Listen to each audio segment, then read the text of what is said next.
রাত্রেবেলা শাড়ি মশারি আর তেলের ড্রাম দিয়ে আপনি মানুষের ভোট পাবেন? ভাই, আপনি বোকার সঙ্গে বাস করেন। আপনারা একটু ক্লিয়ার করেন না, আপনারা কি সৌদি জামাত, পাকিস্তান জামাত, সিরিয়ান জামাত, না দুবাইয়ের জামাত? আমাদের প্রতিদ্বন্দ্বী যে প্রার্থী, সে বাংলাদেশ জামাতে ইসলামের প্রার্থী, তাই না? আমি নিশ্চিত আপনাদের কাছে, আমার ভাষান চেকের বিভিন্ন ভোটারদের কাছে, আমার ভাষান চেকের সাধারণ মানুষের কাছে জামাত ইসলামের প্রার্থী তার ভোট যেতে আসবে, ভোটের কথা বলবে। আমার তরফ থেকে আমার সেই প্রার্থী ভাইকে আপনাদের কিছু প্রশ্ন আছে, আপনারা করতে পারবেন? আপনারা ৭১ নিয়ে কথা বলার দরকার নাই, ৭১ সবাই জানে। যেহেতু লোকাল পলিটিক্স, লোকাল জায়গা, আমার তরফ থেকে আপনি জিজ্ঞেস করবেন যে ভাই আপনি কে, আপনার বাড়ি কোথায়, আপনার বাসা কোথায়, গত ১৭ বছরে হেফাজত আন্দোলন থেকে আরম্ভ করে, নিরাপদ সড়ক থেকে আরম্ভ করে, এই এত আন্দোলন ফ্যাসিস্ট গভর্নমেন্টের, যেখানে জামাত ইসলামের এত বড় নেতাদের ফাঁসি হয়ে গেল, হাজার হাজার জামাতের ভাই বোনরা আমাদের সাথে মামলা খেলো, কারাগারে গেল, রিমান্ডে গেল। কই ভাই, আপনাকে তো জীবনেও একটা কথা বলতে শুনলাম না। এত লক্ষ লক্ষ নেতা কর্মী, জামাত তো আমাদের সাথেই ছিল। আমি পার্থ যখন ২০১৮-তে জামাতের সাথে এক হয়ে এই আসনে নির্বাচন করলাম, আমার জামাতের ভাইরা, আমার বিএনপির ভাইরা, আমার বিজেপির ভাইরা যখন রাস্তায় রাস্তায় বাড়িতে বাড়িতে ঘুরে, আপনি কোথায় ছিলেন ভাই? আপনাকে তো একদিন দেখলাম না। পার্থ ভাই, আপনার কিছু লাগবে কিনা আমি আপনার পাশে দাঁড়াই?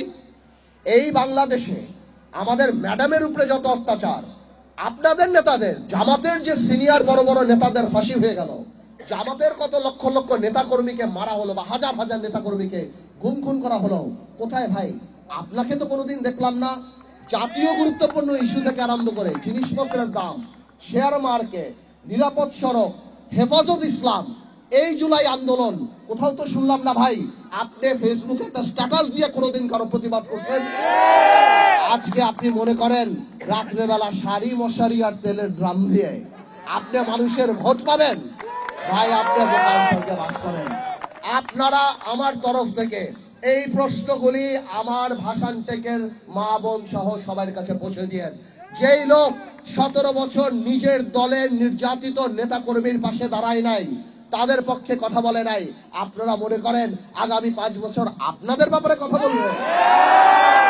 আরেকটা কথাও জিজ্ঞেস করতে চাই ভাই, আপনারা যদি ক্ষমতায় আসেন, আল্লাহ না করুক, যদি আসেন, তাহলে বলেন এই দেশে কি ১৬ই ডিসেম্বর হবে? এই দেশে কি পহেলা বৈশাখ হবে? এই দেশে কি ২১শে ফেব্রুয়ারি হবে? এই দেশে কি কোনোভাবেও দুর্গাপূজা হবে? আপনারা একটু ক্লিয়ার করেন না, আপনারা কি সৌদি জামাত, পাকিস্তান জামাত, সিরিয়ান জামাত, না দুবাইয়ের জামাত?